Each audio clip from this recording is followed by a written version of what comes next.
এতদিন অপেক্ষার পর অবশেষে আমার হাতে এসেছে এই রহস্যময় পার্সেল। এত বড় বক্সে কি আছে সেটা দেখার জন্য আমি যতটা এক্সাইটেড, তোমরাও কি ততটাই এক্সাইটেড? তাহলে চলো এর মধ্যে কি আছে সেটাই দেখাই। এই দেখো, এই ট্রাইপডটাই আমি অর্ডার করেছিলাম অ্যামাজন থেকে ভিডিও করার জন্য।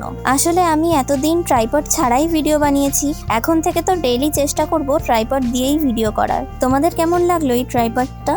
কয়েকদিন আগেই মিশো থেকে কিছু জিনিস অর্ডার করেছিলাম, তার মধ্যে দুটো এসে গেছে আর একটা আজকেই আসার কথা। এই পার্সেলটার জন্য আমি অনেক দিন ধরেই ওয়েট করছিলাম। চলো তোমাদের দেখাই। দেখো, এই কার্গো জিন্সটাই অর্ডার করেছিলাম, যেটার কোয়ালিটি আর কালার দুটোই আমার খুব ভালো লেগেছে। এই কার্গো জিন্সগুলো জানো তো, পরেও কমফোর্টেবল ফিল হয়। নেক্সট এই ট্রাউজার প্যান্টটা এসেছে। ও মা, দেখো কি কাণ্ড! অর্ডার করেছিলাম এক জিনিস আর এসেছে আর এক জিনিস। জাস্ট দেখো তোমরা, এই পার্সেলটা খুলে সত্যি আমার মনটা খারাপ হয়ে গেল।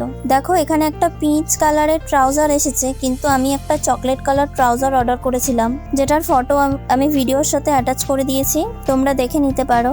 এত বড় একটা স্ক্যাম হলো আজকে আমার সাথে। যাই হোক, এটা এখন রিটার্ন করতে হবে।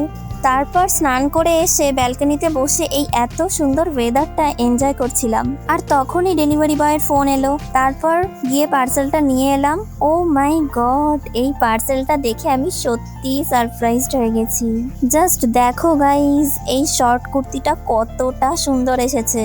ছবিতে যেমন দেখেছি, সত্যিই যে এতটা সুন্দর হবে এটা আমি একদমই এক্সপেক্ট করিনি। সত্যি এটা আজকে আমার বেস্ট অনলাইন শপিং ছিল। তো চলো, টাটা, বাই।